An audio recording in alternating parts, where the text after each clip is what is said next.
जाट समाज को आरक्षण चाहिए, क्यों चाहिए?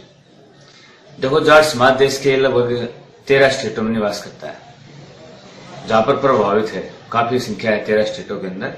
और जाट समाज का मुख्य पेशा खेतीबाड़ी है। खेतीबाड़ी में जुड़े होने के कारण हमारी बहुत सी पीढ़ियां अशिक्षित थी और खेतीबाड़ी का काम करती थी। हम भी जब छोटे बच्चे थे, हम पढ़ते थे स्कूल में, तो स्कूल से आने के बाद ही अपने खेतों में काम करते थे। स्कूल में से आने के बाद खेतों में काम करने के कारण हम शिक्षा पर इतना ध्यान नहीं दे पाते थे और शिक्षा की कमी के कारण हमारा समाज लगातार शिक्षा के क्षेत्र में पिछड़ता चला गया है कि आयोग के ऊपर से। तो पिछली सरकार ने जो दिया था आरक्षण, वो भी तो किसी बुनियाद पे दिया होगा? नहीं, उन्होंने कैबिनेट में नोट पास किया और कैबिनेट के नोट के आधार पर दे दिया। तो उन्होंने उस समय आयोग नहीं बैठाया था इस चीज के लिए? नहीं, कोई आयोग नहीं उठाया, ना संसद में कोई बिल। तो आयोग नहीं बैठाया, इसका क्या कारण मानते, क्यों नहीं बैठाया आयोग?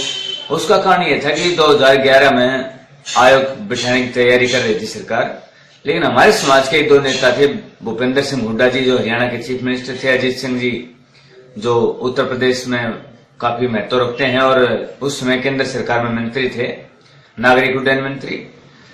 जब केंद्र सरकार हमें आरक्षण देने की तैयारी कर रही थी तो उन्होंने सरकार को समझा दिया कि ये आरक्षण हम चुनाव से 6 महीने पहले देंगे और 6 महीने पहले हम जाट समाज की 10 लाख की रैली बुलाएंगे और रैली के अंदर घोषणा करेंगे, तो हमें चुनाव में भी फायदा मिलेगा।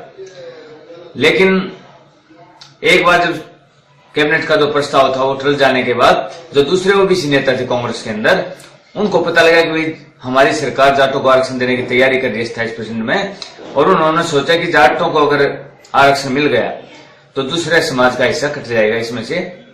तो उन्होंने केंद्र सरकार पर दबाव बनाना शुरू कर दिया और केंद्र सरकार पर दबाव बनाने के कारण केंद्र सरकार जो कांग्रेस की उस समय सरकार थी वो पीछे हट गया आरक्षण देने से।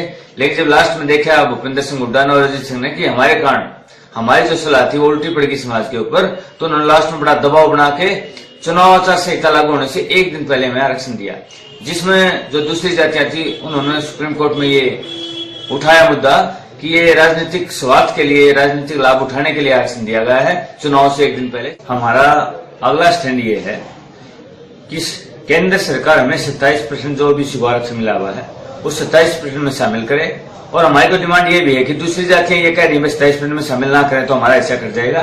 इस 27% का दायरा बढ़ाकर संसद पास करे इसको और 27% की बजाय 37% करे इसको और हमें उसमें आरक्षण दे। 20 तारीख तक का अल्टीमेटम केंद्र सरकार को भी, हरियाणा सरकार को भी दे दिया गया है 20 फरवरी का।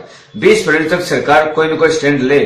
अगर 20 फरवरी तक कोई स्टैंड सरकार नहीं लेती है तो 21 फरवरी के बाद देश के पूरे रेलवे सिस्टम को ठप कर दिया जाएगा और उसके बाद जो भी होगा हम शांतिपूर्ण प्रदर्शन करेंगे। लेकिन सरकार कोई कार्रवाई करती है, हमारे ऊपर लाठीचार्ज करती है पुलिस फोर्स के द्वारा या कोई बदतमीजी की जाती है हमारे बुजुर्गों के साथ, तो हम फिर बर्दाश्त नहीं करेंगे। उसके बाद देश के जो हालात होंगे उसके लिए सरकार जिम्मेदार।